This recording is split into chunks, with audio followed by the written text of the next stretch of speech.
इस वीडियो में हम लोग बच्चों में होने वाली एक सफेद दाग की प्रॉब्लम के बारे में बात करेंगे, जो कि बहुत ही सामान्य प्रॉब्लम है, जिसे पिट्रियासिस अल्बा बोला जाता है।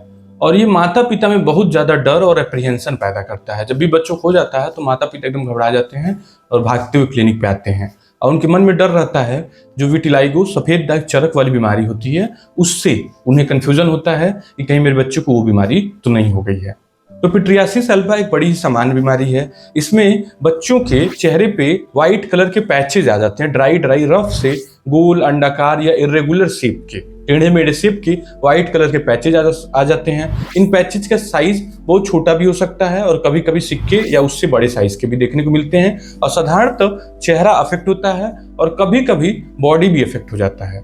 इन पैचेज का एक कैरेक्टरिस्टिक फीचर ये होता है कि ये ड्राई होते हैं, थोड़े से खुरदुरे रफ पैचेज होते हैं, और कई बार मल्टीपल की संख्या में भी देखने को मिल जाता है। कुछ बच्चों में 4, 5, 6 चेहरे पे, गर्दन पे और ट्रंक पर भी देखने को मिल जाता है। लेकिन इसमें एक महत्वपूर्ण बात यह होती है कि इसमें बच्चों को कोई परेशानी नहीं होती है। बच्चा कोई ट्रबल में नहीं है, वो एकदम नॉर्मल है, अपना खेलता खाता पीता।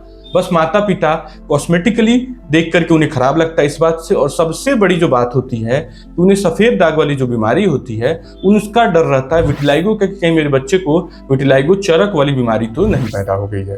तो इस बीमारी का उससे कहीं दूर दूर तक भी लेना देना नहीं है। एक प्रश्न इसमें ये आता है कि ये प्रॉब्लम होती कैसे है। तो ये प्रॉब्लम जो होती है एटोपिक डर्मेटाइटिस स्पेक्ट्रम के डिसऑर्डर में गिनी जाती है। मतलब कि ड्राई स्किन इसके पीछे का महत्वपूर्ण कारण होता है। या फिर फैमिली में एटोपी हो तो उसमें बच्चों को ये प्रॉब्लम देखने को मिल जाती है। जैसे एटोपी में किसी की फैमिली में मदर या फादर साइड, दोनों साइड में ड्राई स्किन हो, रिकरेंट कोल्ड कफ हो, बार बार सर्दी जुकाम लग जा रहा है, कुछ भी बाहर का पानी पी लिए, ठंडा पानी पी लिए, सीजन चेंज हो गया तो सर्दी पकड़ लिया, डस्ट धूल के कांटेक्ट में आए तो छींकने लगे, जुकाम आने लगा। तो मदर फादर में हिस्ट्री हो, अस्थमा की हिस्ट्री हो, मदर फादर में पुरानी खुजली वाले रैसेज हो, तो बच्चों में ये प्रॉब्लम काफी ज्यादा देखने को मिलती है। नेक्स्ट पार्ट आता है कि इसको बाकी बीमारियों से कैसे डिफरेंशिएट किया जाए। तो 3 बीमारियां जो मुख्य रूप से कंफ्यूजन पैदा करती हैं, उनको ही डिफरेंशिएट करना ज्यादा जरूरी होता है। हालांकि चेहरे पे और शरीर पे सफेद दाग की लिस्ट की पूरी लंबी लिस्ट है, बीमारियों की लंबी लिस्ट है, लेकिन 3 महत्वपूर्ण बीमारियां होती हैं जिसमें पेरेंट्स कंसर्न होते हैं और ज्यादातर देखने को मिलती है। तो डॉक्टर भी उन बीमारियों को सेपरेट करने की कोशिश करता है। जैसे पहला विटिलाइगो जो सफेद दाग वाली बीमारी है, उसमें तो लक्षण ऐसा होता है कि ड्राइनेस नहीं होगा, ड्राई पैचेज नहीं होंगे, सफेद एकदम सफेद दूध के रंग का पैच होगा। और उसको परखने के लिए डॉक्टर एक वुड स्लैम्प नाम का एक लैंप होता है, उससे चेक करके पता लगा लेता है। दूसरा जो प्रॉब्लम होता है लेप्रेसी, जो शून्य वाली कुष्ठ रोग वाली बीमारी है, उसमें सूनापन होता है। और कभी कभी बहुत ज्यादा कंफ्यूजन हो तो डॉक्टर ऐसे केस में एक छोटा सा स्किन का पीस, काली मिर्च के बराबर स्किन का पीस ले करके उसे माइक्रोस्कोप में जांच करवा लेता है। तीसरा जो होता है पी वर्सिकोलर, जिसको सेहुआ या सेहुला नाम के बीमारी के तौर पे गांव के लोग जानते हैं।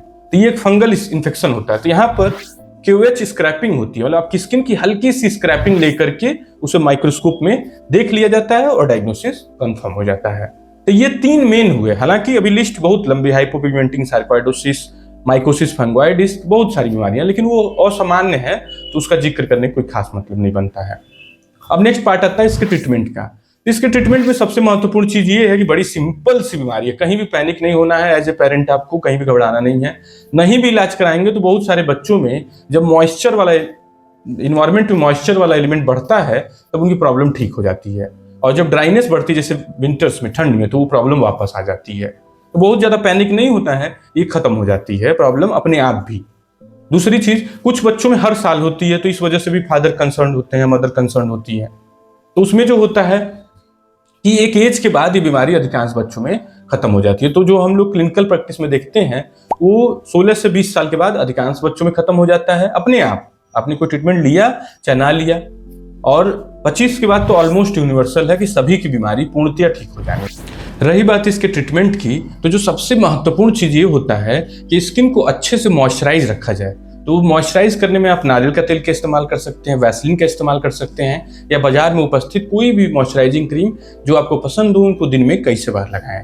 ट्रीटमेंट में कुछ डॉक्टर टॉपिकल कॉर्टिकोस्टेरॉइड ग्रुप की क्रीम्स का इस्तेमाल करता है, जैसे कि डेसोनाइड, क्लोबिटासोन, फ्लुटिकासोन। तो इस तरह की स्टेरॉइड क्रीम शॉर्ट टर्म के लिए लगाने पर देता है। इन क्रीम को आप खुद से कभी भी नहीं इस्तेमाल कर सकते हैं।